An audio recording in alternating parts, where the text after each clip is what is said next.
Hello and welcome to Push Industries. My name is Matt White, and today we're going to be doing a travel change on a Push 9-1 V2 fork. This procedure is similar to a V1, but with a few key differences, and we'll go over those as we go. As with our V1, if you're making any travel changes, you also might need to look at doing a different spring rate. You can refer to our spring rate guide on our website or reach out to customer service to see if you might need to change your spring rate at the same time. To complete this procedure, we're going to need the following tools: 11 mil box wrench, a 13 mil box wrench, a 15 mil box wrench, our 9-1 pin tool that came with the fork, our 9-1 dial tool, our 13 mil socket, our 4 millimeter hex driver, a 15 mil crow's foot, a 2 mil hex, a 4 mil hex, a 3/8 ratchet, and torque wrenches. For this procedure, we're going to focus on the brake side of the fork, which is where our spring and spring system is housed. The first step in this procedure is to remove our spring and our HBO plunger assembly. To do this, we'll come to the bottom of the fork and first remove our dust cap. With our dust cap removed, we'll set that to the side. We'll use our 4 millimeter hex to loosen the bottom pinch bolt on the drive side lug. Now with the pinch bolt loosened, we can use our 9-1 pin tool and our ratchet to loosen and remove our hydraulic bottom mount unit. To remove it, it helps to keep the axle in place and use it as leverage to remove the cap. With the HBO top cap loosened, we can now pull it out with the spring, and we'll place the spring on a clean dry towel so as not to introduce debris to the grease. Now we're going to use our 4 millimeter hex to just quickly remove our axle. Now with our axle removed, we're going to move up to the top of the fork and remove our sub-chamber dial. To do this, we'll use our push dial tool to hold the dial in place, and we'll use our 2 millimeter hex to remove the top screw. Now with the sub-chamber dial removed, we can unthread the dust cap and set that aside. With the dust cap removed, we can now access the pins and use our 9-1 pin tool with our ratchet again to unthread the top cap. Now with the top cap completely unthreaded, we can push up on the lower leg to expose the bumper and the spring rod. With the bumper exposed, we'll push the bumper down to expose the wrench flats on the spring rod.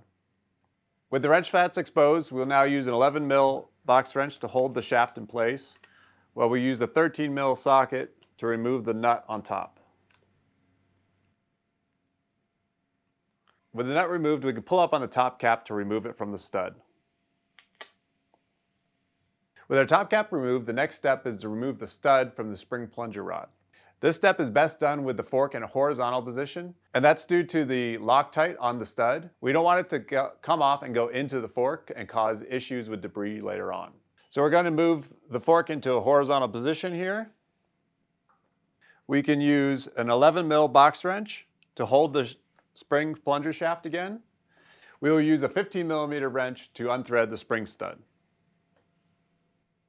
As we remove it, we can see the Loctite coming off and falling to the ground. Now with our stud removed, we're going to take a clean cloth and wipe away any excess Loctite flakes from the inside and outside of the spring plunger rod. And now we can pull the bumper off the rod. With the bumper off, we'll move the fork vertical again. With the fork vertical again, we're going to fully compress the spring stanchion. We'll push down on the spring plunger rod to remove it. It might get hung up on the O-ring, and in that case, we will use a 10 millimeter hex to gently push it past the O-ring, so it falls out the bottom.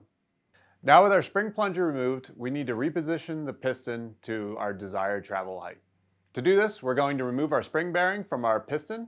This just unsnaps, and we'll remove that and set it to the side. And now we have exposed our roll pin, which we can push out with our 2 millimeter hex. With the pin now removed, we can slide the piston up and down on the spring plunger shaft. The lowest hole would be 140, moving up would be 150, 160, and the top hole would be 170. In this case, we're going to change the fork travel to 160, so we'll use the second hole from the top. We align the piston hole and the shaft hole and insert the pin. We push the piston flush and reinstall the spring cap. Now with our spring plunger adjusted, we are going to install it back into the fork. To do that, we're going to use our spring to help push the plunger back up into the fork. We'll hit a stop and we'll use a 2mm hex to help align the shaft into the bushing. Once aligned, we can push it with a firm push to get it past the O-ring. With the spring plunger now installed into the bushing, we can once again remove the spring and set it aside. Now we're going to reinstall our bumper. This just slides onto the shaft with the large diameter first. Next, we're going to thoroughly clean the Loctite off the spring stud thread. With the thread cleaned off, we're going to reapply a drop of blue Loctite. Now we thread the spring stud into the spring plunger.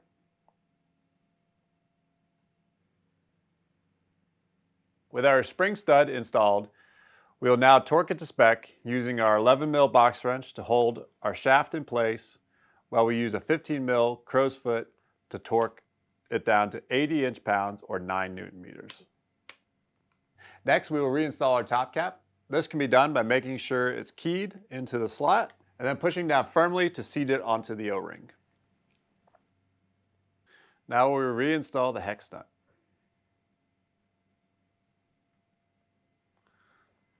Again, we will use the 11mm wrench flask to hold the shaft in place, and we will use a 13mm socket to torque the nut down to 80 inch-pounds or 9 Newton-meters. With our shaft now secured, we will push the top cap down to reinstall it into the fork. We'll use our 9-1 pin tool and ratchet to thread it back in. To finish it up, we will torque it down to 26 Newton-meters or 230 inch-pounds.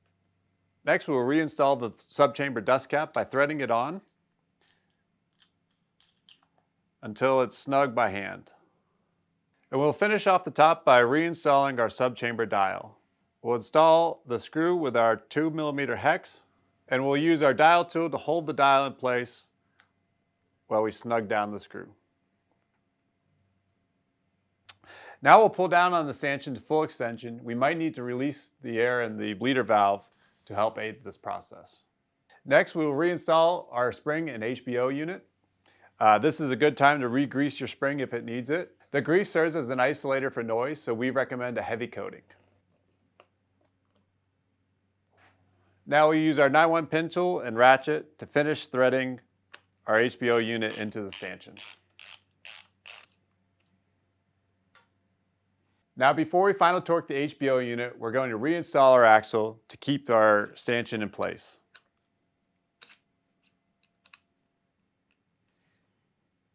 Now we torque the HBO unit to 26 Newton-meters or 230 inch-pounds.